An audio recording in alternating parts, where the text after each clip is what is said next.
So, lulutuin po muna natin yung ating isda sa pamamagitan ng butter. Yun po.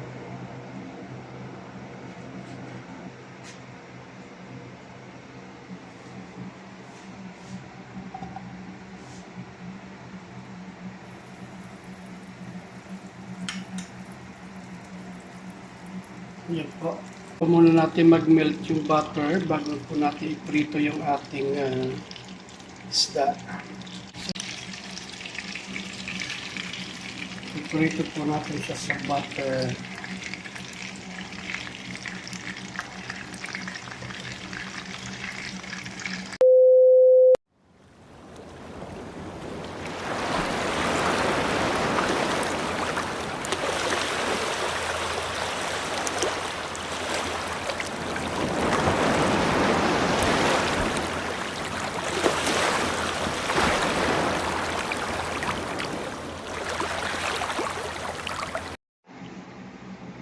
Hi, magandang hapon po mga kaibigan, subscribers, followers, supporters. In this video po, magluluto po ako ng gagawin ko pong fish steak. Itong natitira ko pang black tuna. Ito yung mga sangkap niya. Tara, simulan po natin magluto. So, lulutuin po muna natin yung ating isda sa pamamagitan ng butter. Yan po.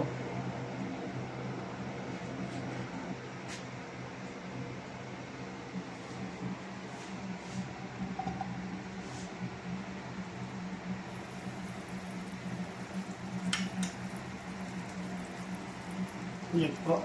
Muna natin mag-melt yung butter bago po natin iprito yung ating isda.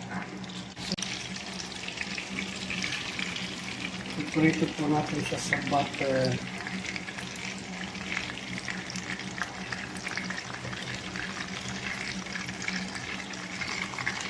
Bahagyang apoy lang po yan.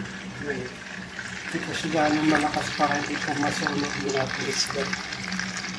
Hindi rin po masunog yung ating butter.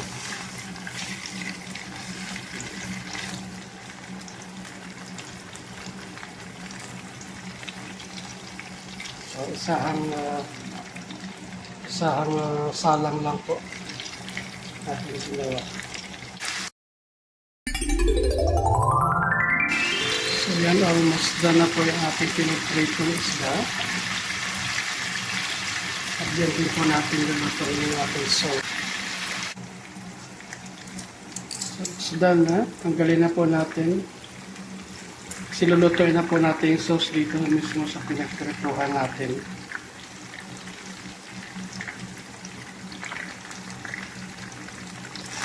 Uy, naputol. Naputol din isa. Dapat pala di ko na hinati. Hinati ko kasi para kasya sa kawali.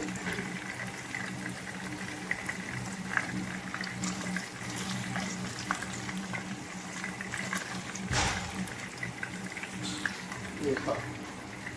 Ready na po siya. Yung sauce na po yung lulutuin natin. So let's start with our ginger.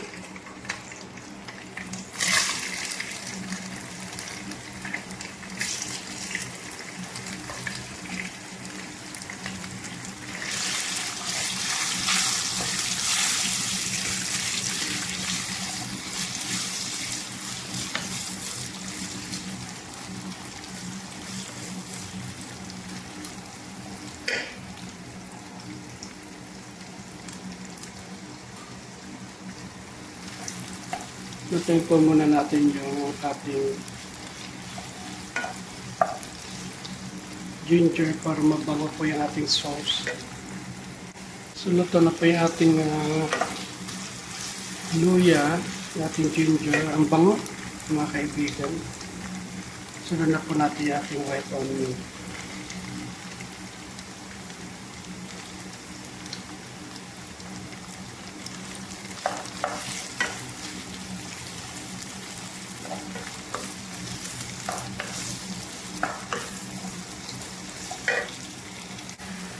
And we have to add paminta.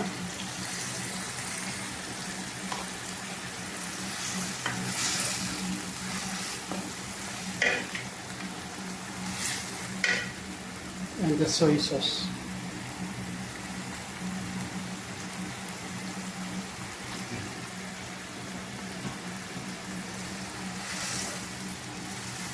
Ayan po natin kumulo ng husto yung ating sauce. Bago po natin ilalagay itong ibang sangkap at yung ating ibabaw na po natin yung ating pritong isda. And we have to add sugar. Ayan. Okay na po yung ating sauce, almost done. Lalagay na po natin itong sili para maglasa yung anghang.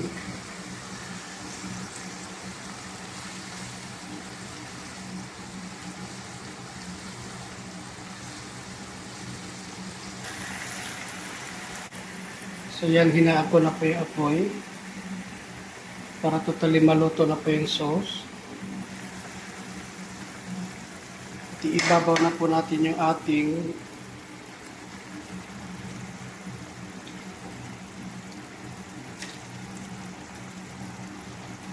onion leaves. Ayan po.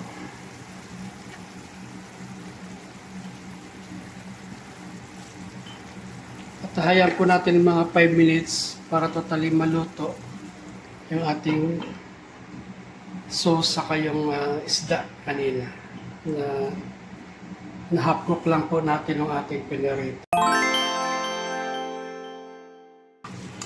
Okay na po siya. Ayan ang kanyang sauce.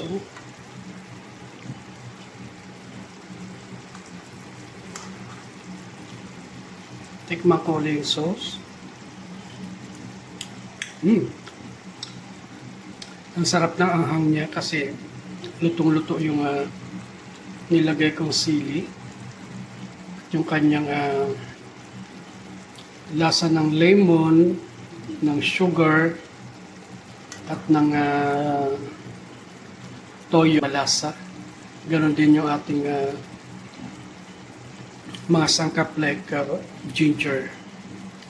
Tara, tikman na po natin yung ating nilutong fish steak or bistik na isda.